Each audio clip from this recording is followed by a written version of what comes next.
And I've long thought that it was a plot to, make Kim famous. And I believe that Kris Jenner worked with Ray J's team to, put it all out there. While we're trash talking Kim Kardashian, someone else is, and it's Ray J, because she has been, I don't even know where to pull it. It all started 20 years ago. Yeah, seriously. At Vivid Productions, when maybe Kris and Kim went in to sell her sex tape, or maybe they didn't, and it was actually leaked. And then her and Ray J just did their best to have it shut down. And when then that didn't work, reached a financial deal and did wind up making money off of it.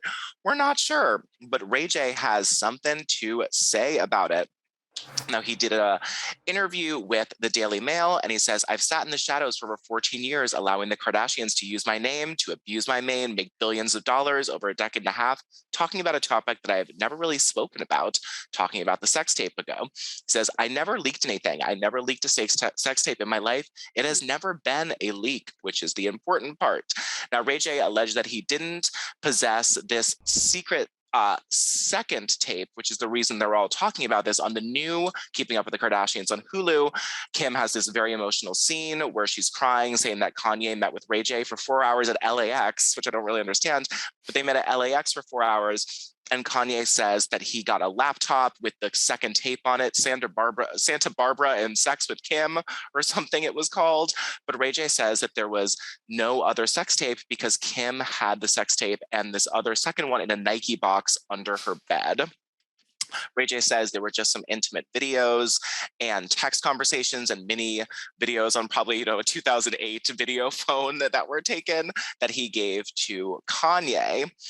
Now, he says that he's, coming forward about this to the Daily Mail because he says that Kim is lying. Because that was clear that they paid the most, but it's that Kim is talking about this and crying hysterical tears, talking about the second sex tape, and Ray J is like, first of all, I did not blackmail you with a second sex tape. You are lying, putting like disgrace on my name. And he's saying that Kim and Kris are the ones who originally leaked this tape.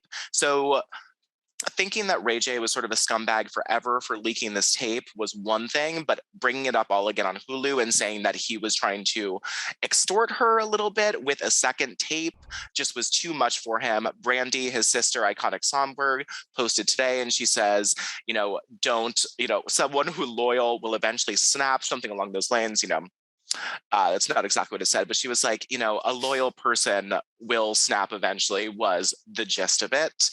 And it's really just a sad situation. I never thought I'd say this, but I'm sort of believing Ray J in this situation. What do you guys think?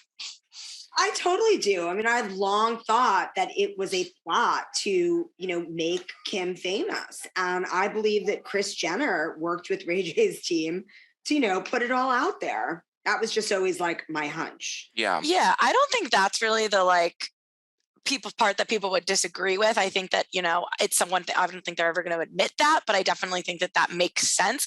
I've always argued, because I love the Kardashians, good and bad, that like 1 billion people have sex tapes and most of them don't end up where they are. And I still think that's true. However, is the timing that the new show was launching on Hulu, and then we were going to, have the parallel of season 1 of Keeping Up with the Kardashians about Kim's sex tape. Now the new show, The Kardashians, season 1 is about the sex tape. It's suspicious. Ray J wanting to be excluded from this narrative in 2022 is fair. In 2007, who knows what happened and who really cares? But I'm sure that he is sick of it.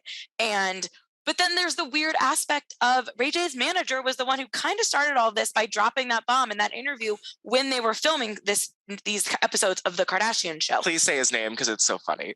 I don't even know it. What is it? Whack 100. Oh, yes. Whack 100. I forgot. Whack 100 went on some show and said that he had this tape, which is what prompted Kim to start talking about it on the Kardashians. So Ray J, are you mad at Whack too? Or are we just mad at Kim? And where is Whack 100 now? What are the origins of this name? What's in a name? Whack. But also Ray J leaking his alleged DMs with Kim is super interesting. If you want to read those on the Daily Mail, because Kim kind of apologized and she was like, I get it. You'll see next week's episode. It's about Kanye getting the tape back from you. But then he was like, that's not how that happened either.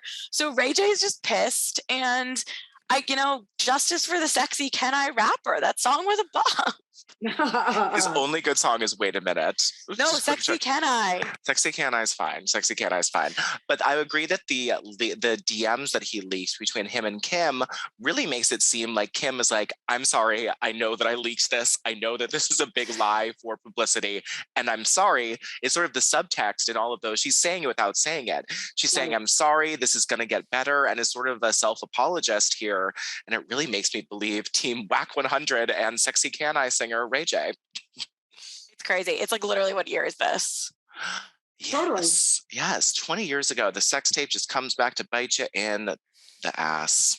Even if your ass is different than it was 20 years ago, even if you surgically enhanced it several times. See, I think her and Chloe's asses have diminished because they had Sculptra injections, and it's been about 2.5 years, and they didn't keep it up, and so they've naturally deflated. Very possible. Because Sculptra's super, super firm for like 1.5 years, and then at 2 years, like, it's gone. And I had heard that they were getting Sculptra micro injections for the time when their asses were just growing at an exponential pace every day. Interesting. Yeah. So I think they're just sort of going with the fashion, just not re-upping on the mega big booties.